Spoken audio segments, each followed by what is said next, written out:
Hi there, Matt Hamilton, author of Through Travel and Error, Confessions of an Asylum-Seeking Canadian. Welcome back to my online readings. This week's chapter 24, is called Hold That Thought, Baby. How big?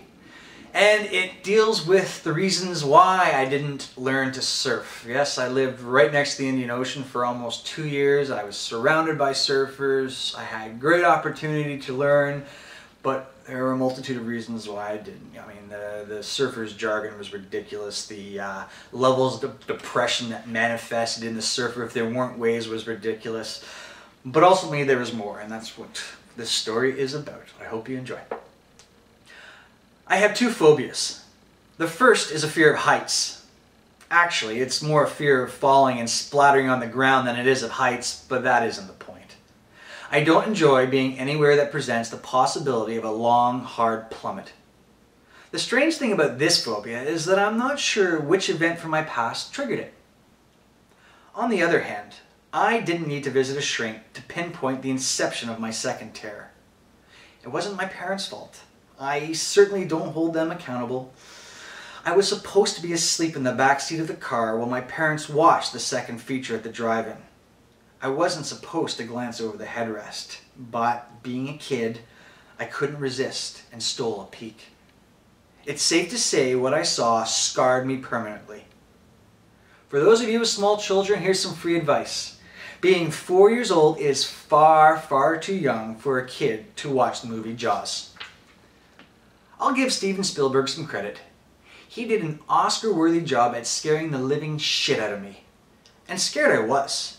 I used to get spooked swimming in lakes, which was a completely irrational fear. There weren't any sharks prowling Canadian freshwater lakes. My phobia was so severe that I used to hear the terrorizing da-dump anytime I swam in a pool at night.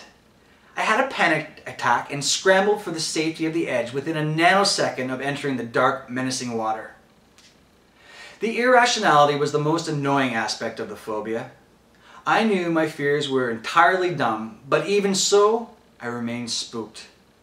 My dread would somehow find a way to overwhelm and dominate my powers of logic and common sense. It was as though my brain knew there weren't any sharks looming at the depths of my swimming pool, but it still told the rest of my body to get the fuck out, and now.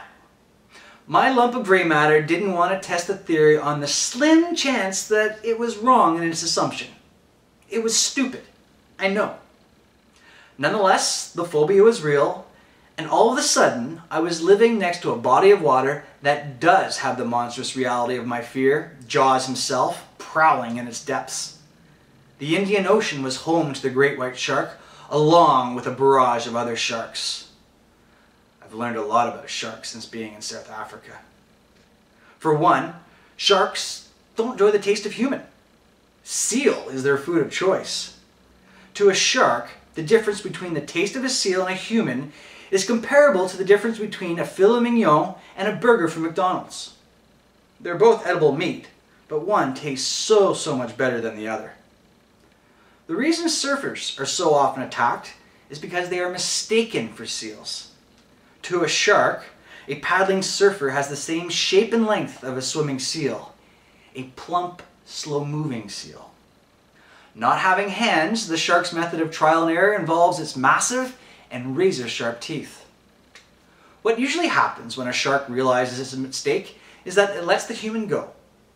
To me, the possibility that the shark might let go after making a mistake was of little consolation. While the shark swam away with a bad taste in his mouth, I would be left limbs short or with my guts hanging out. My final terrifying moments would be either spent waiting to drown, or to have the shark, now attracted by the blood gushing from my stump, attack what was left of me in a vicious feeding frenzy. I can't even begin to imagine what kind of horrific final thoughts would be rushing through my mind as I sank to the depths of the sea or through a shark's digestive system. When I surfed, I felt like bait.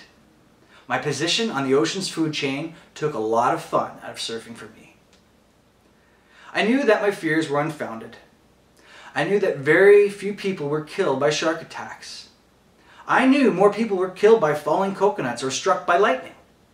But this knowledge was irrelevant. It wasn't my fear of sharks, despite my childhood nightmares, that ultimately kept me from becoming a surfer. Even with my phobia, I thought sharks were quite awesome creatures. Truth be told, it was more a fear of the way I'd be dispatched to the great blue yonder that scared the living shit out of me. Honestly, being struck by a bolt of lightning would be quite a spectacular way to leave the earth, and a coconut plunking you on the head would be a comical way to go. But being eaten was another matter altogether. Neither death was anywhere near as horrifying as the prospect of being torn to shreds by a set of razor-sharp teeth. The same teeth that belonged to the animal that would shit me out at some point in the near future. I'm a fan of lions. Bears rock. And I think crocodiles are super cool. But the thought of being hunted, mauled, or death rolled wakes me up in a cold sweat. I can't imagine being alive while some beast chews through my guts and bones. The whole time, it's staring back into my eyes.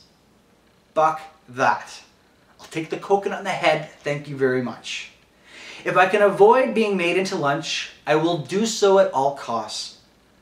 I don't swim in croc-infested lakes, I don't jog in game reserves, and I don't wander through woods overrun with bears with a piece of meat dangling from my neck. The reason I avoid these dangerous activities is because I don't want to put myself in a position to get devoured. Unfortunately, in order to become a surfer, I would have to disguise myself as food and flop around in an environment that possessed things that could and would eat me. I don't think so. For argument's sake, let's say for some suicidal reason I decided to go for a run through a game reserve and ended up fighting for my life with a lion. Even though my chances of survival were virtually non-existent, at the very least I'd be scrapping it out with the king of the jungle on land, which was my home turf. With sharks, the battleground would be the heaving ocean. This was an insurmountable disadvantage I didn't want any part of. Nonetheless, the real reason that I didn't dedicate myself to surfing had nothing to do with all the bullshit I just mentioned. The genuine reason had everything to do with one of the baffling side effects of becoming a devoted surfer. I knew that the day would arrive when I would be making sweet love to my beautiful, tan, sexy girlfriend, and my well-tuned surfing ear would detect vibrations of a surfing buddy yelling that the waves were epic and that 6-foot barrels were pumping. And I, despite my love and attraction for this very, very giving surfer babe, would stop what I was in the midst of doing, put on my wetsuit, and run for the ocean. Medication could control the surfer depression. The jaws phobia could be conquered, and I could even handle the thought of being digested. But I never wanted to be so addicted to something that I would stop having sex for it. No matter how epic the massive moving water, getting laid means a lot more to me. I wanted to keep it that way. That is the real reason I didn't surf. I hope you enjoyed that chapter. If you want to find out more about myself and the book, Through Travel and Error, Confessions of an Asylum-Seeking Canadian, please visit my website, madmaddiesworld.com. And we will see you next week. Until then, have a great one. Bye.